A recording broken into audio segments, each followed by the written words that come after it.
आज का वीडियो एक ऐसे प्रोफेशनल्स के लिए है या ऐसे अकाउंटेंट के लिए है जो ITR 4 फाइल करते हैं, यानी कि सेक्शन 44 एडी को ऑप्ट करते हैं प्रेजेंटिव टैक्सेशन स्कीम्स के थ्रू। वो अपने सेल्स का 6% या 8% प्रॉफिट शो करके ITR 4 फाइल कर रहे थे, जहां पर आपको बुक्स और अकाउंट्स ज्यादा मेंटेन करने की जरूरत नहीं पड़ती है। कहता है कि सर ITR 1 और ITR 4 फाइल करना बहुत ही ईजी है, कोई भी पर्सन फाइल कर सकता है। लेकिन आज के वीडियो में हम बात करने वाले हैं कि इनकम टैक्स के अंदर एक नया अपडेट आया है सेक्शन 44 एडी को लेके। इस अपडेट को जानना बहुत जरूरी है, अदरवाइज सर आने वाले समय में इनकम टैक्स डिपार्टमेंट की तरफ से नोटिस आ सकता है। वीडियो को आप लास्ट तक जरूर देखें और वीडियो बहुत इंपॉर्टेंट है सेक्शन 44 एडी के लिए। चलिए सबसे पहले हम समझते हैं कि सेक्शन 44 एडी के अंदर होता क्या है। सर सेक्शन 44 एडी के अंदर हम करते हैं कि सर हमारा कोई भी सेल्स होता है, जैसे फॉर एग्जांपल हमारा सेल्स है 1 करोड़ रुपीस का। कितना है सर?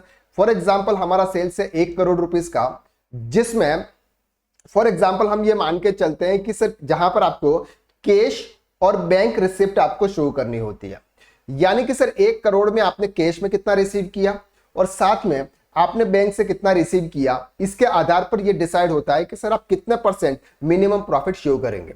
अगर आपने कैश से 20 लाख रुपीस रिसीव किया तो जहां पर आपको 8% का मिनिमम प्रॉफिट शो करना है, और बैंक से अगर आपने 80 लाख रुपीस रिसीव किया है तो वहां पर आपको 6% का प्रॉफिट शो करना है। यह तो हमें सबको पता है और हम इसी आधार पर अपना इनकम टैक्स रिटर्न फाइल कर रहे हैं।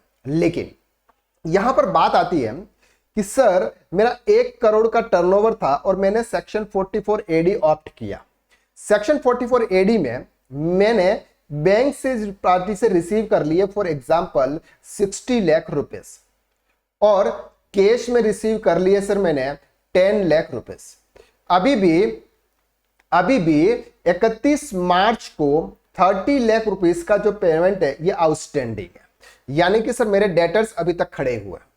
अब इस डेटर्स पर मुझे कितना परसेंट प्रॉफिट शो करना, क्या 6% करना है या फिर 8% करना? ये सबसे इंपॉर्टेंट पार्ट आज की डेट में हो गया और यही आज के इस वीडियो का अपडेशन है।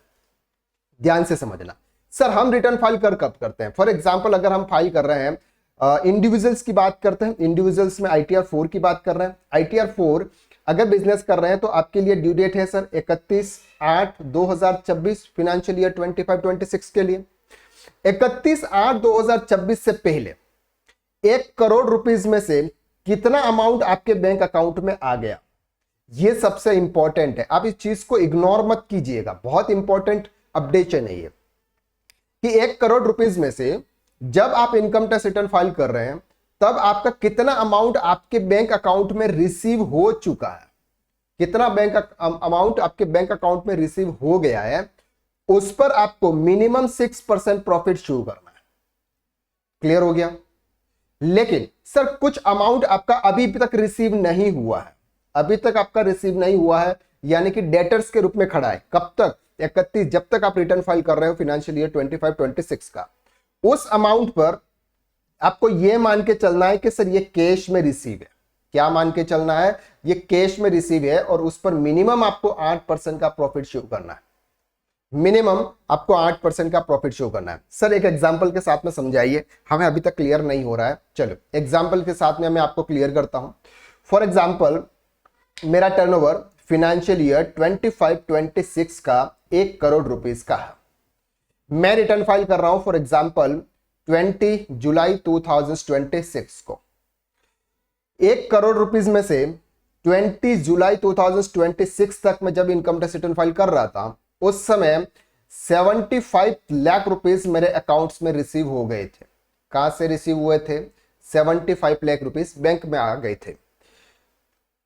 कैश में रिसीव हुए थे एक्चुअल में 10 लाख रुपीस, ये मेरे कैश में रिसीव हो गए। तो यानी कि 85 लाख रुपीस मेरे अभी तक बैंक में या फिर कैश में मैंने रिसीव कर लिए थे।